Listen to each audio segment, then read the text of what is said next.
Hello YouTube, this is Morgan, Airspeed Prime here with my next Legacy of Yangchen chapter analysis video. This one's going to be for chapter 24, which is called Primary Sources. So obviously a little bit of a thing here with the title for this chapter and the previous one. We go from circumstantial evidence to having some primary sources. And in this case, it's referring to the fact that we've gone from them just investigating what they found to, in this case, they encounter two people who were involved in the training. Two of the kind of recruits in a way here. So they have some actual valid and accurate information here. So interesting turn of events as we finally get into some of the reveals about combustion bending, because the previous chapter really only referenced stuff that related to the brainwashing and actually kind of introduced to us the idea that, oh, like there's some kind of non-bender kind of chi blocking stuff going on here. And we get that sort of fully confirmed to us in this chapter. So this is actually where most of the reveals happen. So let's jump in here. So yeah, the group, after they obviously destroy the brainwashing kind of facility, they follow the path out, and that leads them, like there's a path that leads them to the shore, like this cove. And there doesn't seem to be anything there, like, at all. So they're all wondering, like, what's going on, when suddenly Yangchen turns around and is like, maybe our hosts can tell us the significance of this location, if they can forgive us for trespassing. And they turn around and they see that there is a boy and a girl there. They are both around 12 or 13 years old. They're described that they have tattered clothes, salt eaten, their cheeks sunken with hunger. They looked like the victims of a shipwreck. And Yangchen does say, like, I didn't know they were there for a long time. Just like pretty much once we hit the shore, I noticed them kind of behind us. And so Kavik immediately is like, oh, we're not going to hurt you. But he's still on edge because this is the first time they're encountering people, and it's otherwise a deserted island, effectively. So he still has his water bending up. He changes it from more of a combat thing to just like a sphere of water. And it's kind of like, hey, you look thirsty. We can share the water with you. And he puts his hand out. He basically just sticks his hand out like, hey, come over to us, and you can have some of this water. And Jujinta's like, don't, I wouldn't get too close if I was you. I know what's going on here. The girl lunged forward as fast as a viper and punched him with a single knuckle right in his palm. So we get this sort of like idea of like the knuckle just like nailing him right in the middle of the palm here, and it just describes this kind of like surge as he kind of feels the kind of like impact of this go up his arm, kind of through his chest, and even into the other arm. And of course his bending drops. They actually run off and steal his water pouch at this point, but the team is so concerned for Kavik here because this strike just looked devastating, and Kavik kind of like drops here basically, and they're like, whoa, what happened here? And it's obviously clear they don't have a clue what chi blocking is. So that is an interesting point, that even Yangchen is not familiar with the idea that you can use physical strikes to stop bending. And so they're a little bit worried, like, should we go after them? Can you get up? Or are we going to need to like do kind of some healing kind of first aid here? Kavik kind of is like moving his hands and kind of like, I think I'll be able to walk it off, but they're a bit like concerned. But we do move on.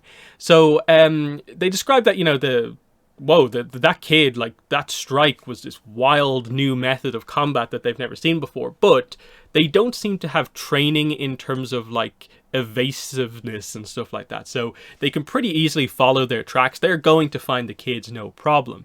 They do say, Kavik's arms gradually return to normal. He could bend again. But of course, it takes a little bit of a time to fully wear off. So they eventually find them. They're trying to kind of climb up a small cliff in a way to get away. And Yangchen's just like, please come down from there before you hurt yourselves. They finally do get down, but they're still super on edge. They've drank all of Kavik's kind of water bottle. They're like, we can give you more. Kavik again is kind of trying to be like, hey, we can help you. Tell us what happened here, but still nothing. So this is when Jujinta is kind of like, no, I know what's going on here. I warned you before. Let me speak to them in a language that they will understand. So he takes takes charge of the situation here, takes out 3 knives, and Kavik is like, no, don't do this, Yangchen, because he thinks he's going to do like what he did in the knife throwing competition and just be like, this is what we do doing this sort of stuff. We just stab people. But instead, what he does is he throws one of the knives into a chunk of driftwood. And this causes the chunk of driftwood with the knife now in it to kind of spiral through the air. He nails it in midair with a second knife and then a third one. And then what happens is, as it spins and it lands as like a tripod with the three knives sticking out. So it's a really cool trick shot that he hit this like perfectly preparing for its landing basically with three shots. And Yangchen's just like, see that? Most people don't know what it takes to pull off a feat like that. He says, but every remarkable talent represents dozens of people who couldn't make the cut. You sharpen a sword but discard the grindstones. I know because I grew up on an island just like this one. I know what goes on in these sorts of places. I could tell right away that we three are cut from the same cloth. Now, I could behave like the people who ran this camp promise will only take one of you to safety, whoever proves more useful to us, and leave the other to rot. I'm sure you're used to such competitions. I won't though. We're going to rescue you both, and once we do, neither of you will have to answer for the horrible deeds I know you've committed to survive. We'll pretend none of this ever happened. You just need to answer my friend's questions, and then all will be forgiven. And so Yangchen and Kavik are just there like stunned because throughout this, the kids, this is hitting home hard with the kids. They're like shaking, they start to cry because this is absolutely the truth here, what Yangchen is talking about. But he's laid it on like exceptionally kind of thick here. So Kavik is just like, merciful spirits, Juji, like, you know, did you need to go that hard, effectively? He says in his head, he's thinking, like, that was one of the cruelest displays of manipulation I've ever seen. And he just goes to them, ask away. You two are better at talking, when he has actually just done something somewhat impressive when it comes to communication. So he's managed to kind of find the right kind of way to do it himself. But of course, this is what kind of opens the door to finally we're going to get to talk to these characters. But just before we move on, because there's a cut in the chapter at this point, we of course have to talk about the fact that, oh, there is a little bit of a reveal about Yangchen. It's him just basically comparing what he's been through with what's gone on with these kids on this island. But it tells you a certain amount of things, and that obviously what it is saying is that the Yuyan training, the way the clan operates, is very similar to this. The idea is that they are very focused on perfecting your skills, and they are willing to discard the people who don't like shape up effectively, putting people in competition with each other, and you know, something bad will happen to whoever comes last, and that you have to force that ability to the surface, and the people who can't do that do get discarded. And even like some of the other stuff of him kind of like knowing that like you do horrible deeds to survive, it obviously speaks quite badly about the Yuyan clan. And obviously you're kind of wondering, like, does this have anything to do with what happened with his brother, or is that like a very separate thing to this? Like, because it feels like he obviously broke the rules of the clan, killing someone, I guess, using their own technique. That was like a major kind of problem. But him talking about it in this way kind of makes it feel like, oh wow, there are bad things to criticize there. And does that, you know, does that criticism now link into like the reason he is banned, and should he kind of commit to that? And it's interesting, but again, is it as detailed as it perhaps could be? Because I think we probably got a little bit of a sense that this was probably the Yuyan idea, but again, with Uzuku Yuyan from the RPG, it's more presented as like it's archery as like an art form in a way, not used for violence, whereas this is very much focused on the idea that this is like, you know, barracks, everyone being, you know, put up against each other. But again, maybe that's just in the aim to get a talent. Maybe it's not as brutal in the end, but there's still a sense of like there's so much pressure on everyone. So at least we got some reveals about Yangchen, but we'll continue on with the chapter here. So we get the names of the girl and the boy here. So the girl's name is Sien, that is Hsien. It's a hard name to pronounce. I've even listened to the audiobook pronunciation a couple of times. It's just a very difficult one to get across. The H seems to be silent, and it's not as simple as just like CN or anything like that. So Scene or something like that is the name there. And the boy's name is Raite. So that's what's going on here. They are from different villages along the Natsuo Island chain. So Natsuo Island being referenced once again. Again, the idea is that Chaise's Island, which we're on now, basically is a kind of unmarked. It's so small it doesn't really appear on the maps, whereas Natsuo Island does just about appear on the map. So it just speaks to the sort of scale we're talking about here, but that Chaise's Island likely is quite close to Natsuo Island, even if it's not like immediately sort of like next door. So it's described here basically how they came to be on this island. They'd answered the call of a visiting unmarked ship recruiting men and women across the archipelago. Age and fitness didn't matter, only the willingness to make sacrifices for their families. The voyage would be entirely down below decks. Benders like Raite stood to earn extra. And they're kind of like, we must sound like rubes, kind of getting, drawn into this kind of messy situation. But Yangchen's just like, no, you probably didn't have much of a choice. Then it is described how the groups were kind of separated once they got to the unknown island. So separated into groups, those who couldn't bend, like San, were forced to train their bodies until they broke. We practiced our striking on each other. And this is where Kavik notes that, was that how you learned how to do that, like, impressive, strike, the chi blocking strike? And they taught you how to do that through sheer trial and error. And she says, you held your hand out and stood still. I don't think I could have hit you if you were moving. So she's obviously passed enough of these tests to get far enough into the project, even though she's still quite young. So she seems like she's maybe on the slightly more skilled end of things. But she's kind of noting here that she doesn't seem to have a supreme level of skill with chi blocking, and actually doubts she could hit someone in motion, which you probably want with a technique like this. So it kind of gives you the impression that like they don't seem to potentially have like a chi blocking expert teaching them how to do this. It's more of just they seem to know this concept exists and trying to force getting towards mastery with it is a kind of interesting idea. But then it gets even more interesting. A pattern emerged in her story of the recruits being separated into multiple little divisions. The few earthbenders present had been marched deeper into the volcanic interior of the island for some unknown purpose. They never returned.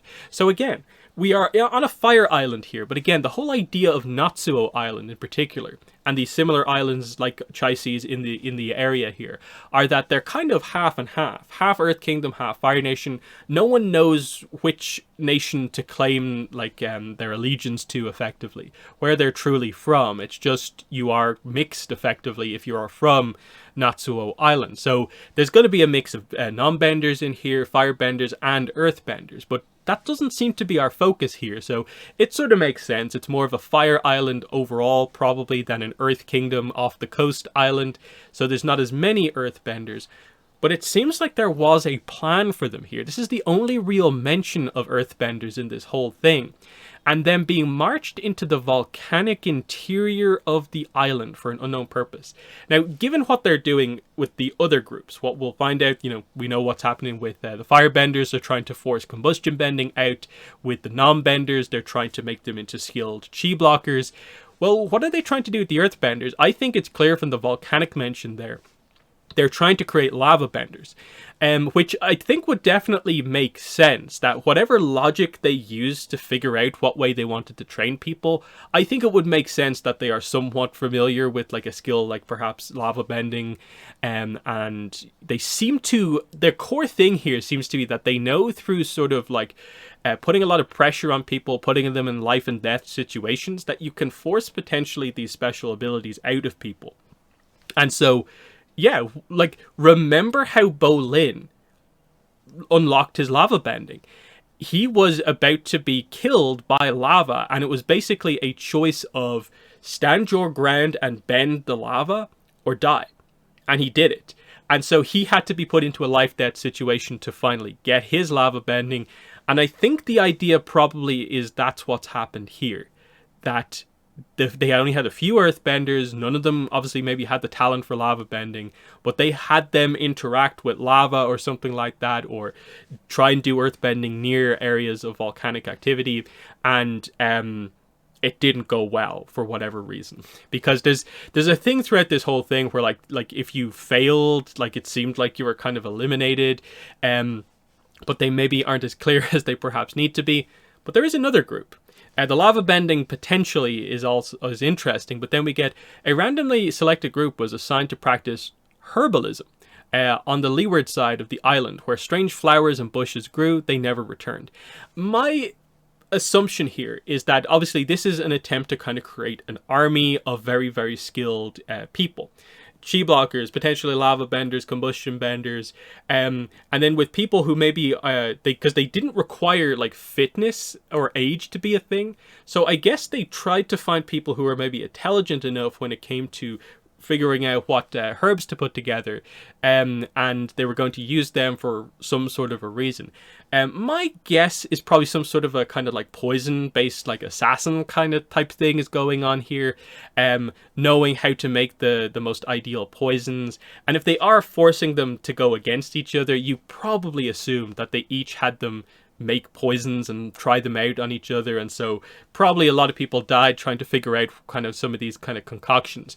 Otherwise, it's not made clear at all really what the kind of core intent here is with the whole herbalism aspect. So that's why I think you have to lean it in the direction of some sort of a use in terms of combat or espionage. And so I do think, you know, poison is probably where we really kind of come into play there. So we go back to Sen, the non-bender, of course. Those who couldn't keep up physically were taken away one by one. Admitting you were injured was a mistake they learned to avoid, but one you could induce in others. We hit each other harder and harder. She's crying at this point. Anything to avoid ranking last. They told us the washouts get sent home with less pay. We didn't question it. We couldn't. Jujinta speaks for everyone and says, we understand, you know, continue to speak, please. So we get the idea here that that's the way they had to do to survive. They knew that if they, like, broke someone's arm, they were probably taken away to be killed. That it was just an excuse, the whole, oh, you get sent home with less pay. The idea here, I think, definitely is that there was a lot of kind of quote-unquote eliminations kind of going on here. And that's why there's a lot of they never returned. Even the herb people never returned. So that's pretty brutal, and that's just the kind of non-bending kind of side of things, where it was kind of just a lot of sparring, I guess, going on. But Raite then says, it was all for nothing. Several months ago, the camp runners up and left. New recruits stopped arriving, and so did the supply boats. They note that timing is exactly at roughly the same time as Hansha took unanimity and the whole Bin-Er incident happened. So Chaisi acted very, very quickly to immediately cut ties to her home island and the training of Project Unanimity. So nothing could be traced back to her. This is why they got no supplies, no new recruits arrived here, and it's why there's basically no one left. And we get the kind of final details of that here. There were only 24 of us left remaining by then. Once it was clear we were on our own, the adults scavenged a couple of rotting longboats and tried to flee. They specifically chose not to take the kids with them because apparently there wasn't enough space. But it seems like karma struck here. A storm struck that very night. We are probably the only 2 survivors left of the entire project. Now, they don't really make it super clear. Like, does that mean there are some successes on, say, the chi blocking side of things that Chaisi has employed? Are there some people who passed through the earthbending style side of things, maybe lava benders, or strong, skilled herbalists who passed? They're a bit vague about that overall, and they don't really come back to it as far as I'm aware. It'll be interesting as we go through the rest of the book to see if there's any further mentions of, like, other people, because obviously at the moment we are focused on the combustion benders, because that's the most like truly like devastating kind of thing of all, and we're so really focused on kind of learning about, are there others effectively. So this is where we kind of get to the idea of, okay, right, what group were you in? How were you trained? And he says, I was part of the firebending group. So here we go. Combustion bender candidate here. As for our training, maybe it's better if I show you. So he leads them back to the beach where they kind of first arrived on the island here. And as they're walking along, he of course tells Yangchen what's going on here, so she knows what to do. And then we get the kind of reveal of what happens. They arrive at the shore. Yangchen goes into the avatar state and just kind of completely separates the water, so they can actually see what Raite is referring to, the training they did at the shore. And it is noted here that she picks something up. We'll come back to this a little bit later on. But it is noted here that there is a chain. Yangchen pulled until it held, one end anchored into the rock. And again, this is like under the water here. The other end terminated in a loop, a cuff. And so Kavik then notices that like there are regular kind of ones of these kind of embedded in the rock under the water. So there's like 10 by 10. And again, it was described many people died trying to learn combustion bending. This is effectively how they died, is that they had firebenders attached to these cuffs. They don't say if it's around the arm or neck or anything like that. In my head, I kind of think it's around the neck, probably. That maybe puts a little bit more pressure on them. I'm not really sure. But the idea, either way, is that their only way out is to effectively unlock their ability and blow their way out, effectively. Raite says, they had us firebend underwater. Not to produce flame, that would have been impossible. The point was to fight against the surrounding pressure and exert as much force and will as you could in a single burst. And Kavik thinks to himself, like an explosion. The chains. Raite stared blankly over the horizon. The initial breakthrough only comes if you really truly believe you're going to die. So here is the situation here, that they put them underwater and they have to not attempt to do normal firebending, but like create this sort of almost counter pressure, and in a way create that ball of pressure that is what combustion bending is known for, and try and unlock combustion bending to basically blast their way out. It seems like you have to basically break the chain underwater with your explosion, and that's kind of, I suppose, effectively how you actually get out of this situation. And it seems like that only happens if you are put under the pressure of nearly dying, like I was kind of talking about with the Bolin situation and lava bending. And it seems to be even more extreme here for combustion bending, since it also has the whole unique kind of firebending aspect of like it being through your forehead and being more kind of psychic firebending almost. So very interesting stuff here, but what we get here is fundamentally just the answer to the kind of next stage of basically what Thapa said in the first book about like why people drowned trying to do this technique. Obviously, you'll also note the similarities between this and the first chapter of the book. This is effectively just putting firebenders under the same conditions as the people of Chaisi's home island, diving to get the kind of cucumber sponges or whatever they were in the opening chapter of the book. They describe the people being under pressure, nearly dying, you needing to have amazing lungs to kind of get down that far. And that same training, but more extreme, is how you get combustion benders.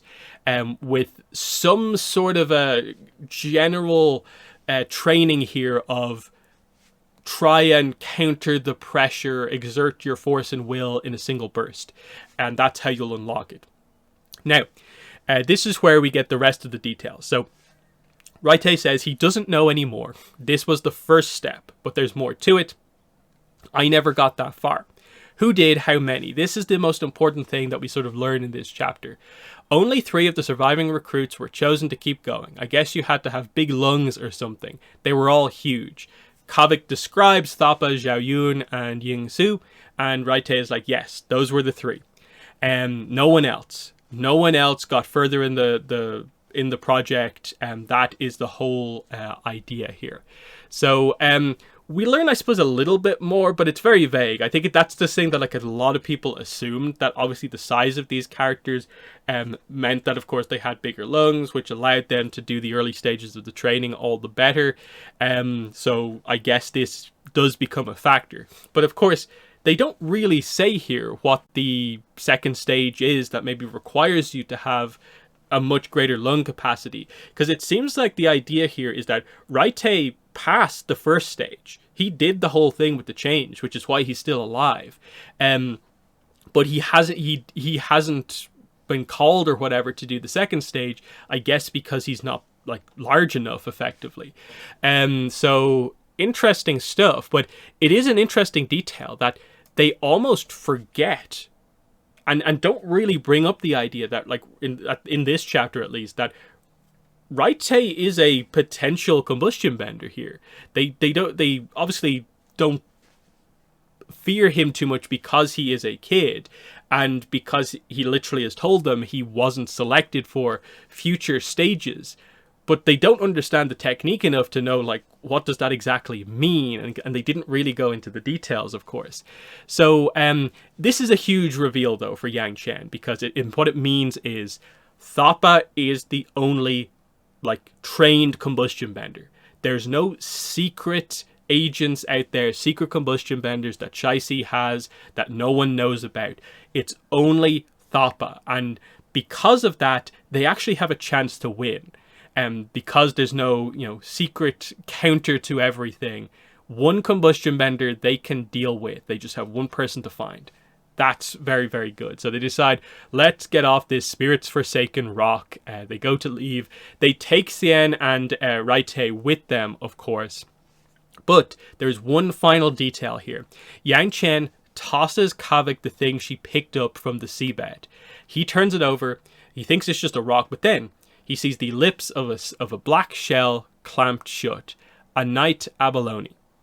And you'll remember this creature kind of mentioned before as the thing that Chai-Si got her famous black pearl from on her first dive on her home island. That it's only, like, you only see the special kind of colored pearls from the night abalones on her home island in specifically dangerous waters, basically. And so the fact that they found this exact abalone here tells us this is meant to be the connection, the confirmation. The unanimity training was literally happening, I think, on Chai-Si's home island. That's what they've been on this entire time. She has kind of turned her island into the kind of training facility for combustion bending, for Project Unanimity. So interesting kind of detail there, finally bringing everything kind of fully together. Now, that's the end of the chapter, but, like, how good are the reveals here? I think reading it again, like, having gone through this a lot of times now, it's solid, but it is only a tiny little bit more than we knew from the first book. Like, the idea that Raite, like literally this line is about it. The mention of, like, the chains, them being held underwater. They told us to firebend underwater, not producing flame. The point was to fight against the surrounding pressure and exert as much force and will as you could in a single burst. The initial breakthrough only comes if you really truly believe you're going to die. When it comes to just the core, how does combustion bending get unlocked? That's the only, like, extra stuff we actually get about the technique itself. Now, I actually do like that they add more on top of this. I like the mention of, they're going to try and gather up a lot of people to discover firebenders to get combustion benders, but they're not just, like, wasting all these other people they bring on board. They're finding some sort of a use for the non-benders, trying to do something with the earthbenders, which I think is kind of clear that it's meant to be, I think, lava bending to some degree. They're trying to seek out. I think that stuff is kind of cool because it obviously speaks to the idea of Chai-Si wants to have powers that are not particularly present in the world. And if she has the ultimate, like, defense force, no one, not even the rulers of the other nations, can oppose her. And of course, the combustion benders stand out above everyone as being the most obviously kind of powerful skill because it is insane destruction from a distance. It is like the ultimate kind of assassination tool. Of course, lava benders are dangerous as well, but you know, there's a bit of a build up and stuff like that. It's not as simple as a pop pop boom and you know you've eliminated someone. So I like a lot of that stuff. I like the introduction of the kids here, that they got completely kind of left behind in this as maybe some of the more successful kind of younger members of the project. You see the kind of tragedy in a way of all of this. And again, remembering the whole idea here is Chai-Si has approved everything that is happening here. All of these kind of torturous trainings, the amount of people who must have died undergoing all of these different trainings, like walking people into volcanic areas, they didn't come back, potentially poisons, stuff like that being tested out, and then the amount of people drowning trying to become combustion benders. It's kind of crazy. But, big but here. How does she know to do this? This is the fundamental question in this book that doesn't get answered, and it's, for me, was probably the most interesting question heading into this book, and that was, how does Chai-Si discover what combustion bending is enough to where she can actually come up with basically a plan, a system to create other combustion benders? That's what they fail to answer here, is where does she first encounter a combustion bender to even know it is a thing that exists and that it is a thing that firebenders can unlock. And that is the failing of this book, is that they never once attempt to tell you the true origins of this as a thing. They show you some of the foundations of like, well, this is how they did it. But they never say, who came up with the idea to put a firebender underwater? And I get it. There is some connection here to the first chapter. The Chai-Si and the inhabitants of her island diving, the pressure that they're put under. But why does she suddenly decide that, oh yeah, and if I did that to a firebender, something will happen? Like, there's just a bit of a weird aspect there where it feels like they're trying to turn just random experiments into like this big plot point without really going into any detail. And that's why, like, I wasn't super happy in the previous chapter with the, like, but books, she read some books and this is the solution to everything. And it's like, okay, there's some basic ideas like you're kind of covering there, like chi path stuff, that's fine. You know, I can sort of understand how you'd maybe sort of come across some sort of a brainwashing thing and decide to investigate it. I can even understand to a degree how you've maybe over the course of like reading all this stuff come across the idea of a counter bending martial art form in chi blocking, and you investigate that to kind of try and make something happen. Even lava bending existing prior to this I think makes sense, because like Zito was known to do a bit of lava bending, and who knows how documented in history that is, but like it's a technique that has been used in eras prior to this. But combustion bending is made in this era to be a major plot point. No one has ever seen this technique before at all, and they are basically telling you this is the origin of it. And I'm not particularly okay if they're just kind of passing it on to like, no, actually it was discovered previously in a previous era, because this is probably the third or fourth thing in this book where they've done that with, when they have the opportunity to properly make this the actual origin here. And the combustion bending specifically, I think I have to lay this on this book as being a criticism, that they don't give you enough details to, I think, have satisfying answers to everything that's going on here, because it doesn't really address a lot of the criticisms. It answers a lot of the plot relevant stuff in terms of like, there are not a bunch of other combustion benders out there. There is Thapa, and Raite has the potential to be a combustion bender if training is improved and stuff like that. That's perfectly fine. But like I also mentioned earlier on, they mention all these other things, but it's like, where are these other chi blockers? Like, are there earthbenders that Chai-Si is using specifically? Are there herbalists that she is using? And even the whole, like, brainwashing thing, like I feel like I need a little bit more here. This is all beginning to feel a little bit vague, and that this maybe wasn't as well thought out as other parts of the book. And I'm not sure what's going on here when it comes to, like, are they just afraid to reveal too much here? Did they not want to commit to this is the absolute origin of combustion bending in the world of Avatar, and they just don't want to do that? I'm not sure, but it's the one part of the book where I expect them to deliver, and they didn't. And as far as I'm aware, in the remaining chapters of the book, they don't really give you any other answers. There's maybe the possibility, with even where the book ends, that you could do some extra Yangchen content and come back around to researching this a little bit more. But it still doesn't answer a lot of the questions about Chai-Si, and we're really going to see that, like, her involvement in some of these scenes and chapters isn't as big as you'd maybe think it is, especially given that, again, first chapter of the book is a great backstory chapter, but it feels like there is something missing. And at least to me, I feel that what's missing in all of this is something as simple as, like, a secondary backstory chapter, maybe in between the very start and then the moment where, like, her island, is taken over effectively, where the ship arrives and changes everything. A moment sort of in between, she does her first dive and that happens.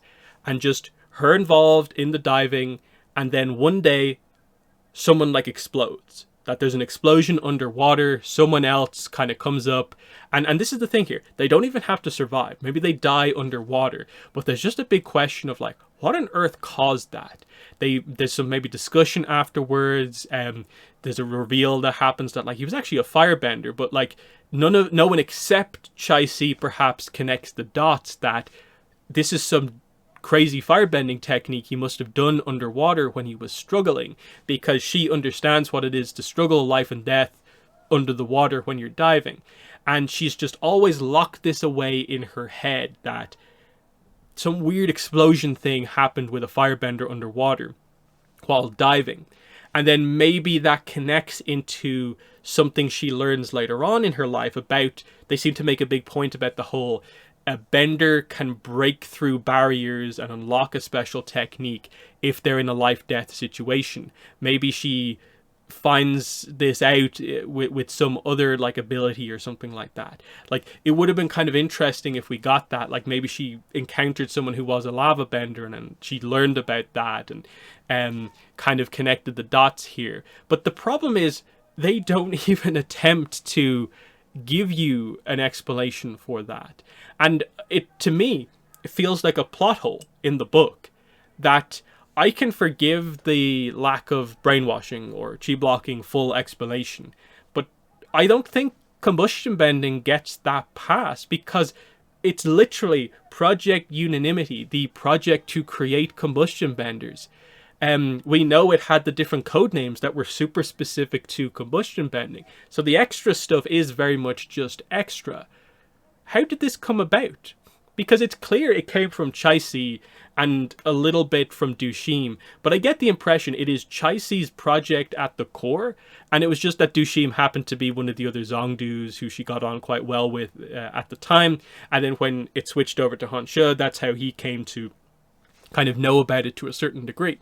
It's, to me, just unsatisfying. Like, they don't give enough details on this side of the book, and, you have to be fair here in the review of the book that I've been praising so many of these character moments, but we also have to criticize this when it comes to the book, in that, like, my core review is that the character stuff is incredible in this book, but some of the detail stuff, especially towards the end, is, to me, not quite up to standard, and was a little bit disappointing to me. And so in terms of my overall kind of opinions on the book and sort of where the points at which it kind of goes wrong, aspects of what happens here, I think, is where it does begin to go wrong. Now, it's more, I think, after this that there is no chapter that like kind of directly follows up on the whole combustion bending thing.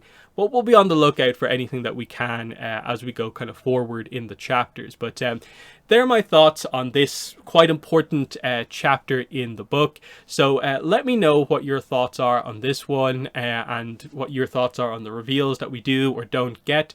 But that has been the video. Thanks for watching, and bye.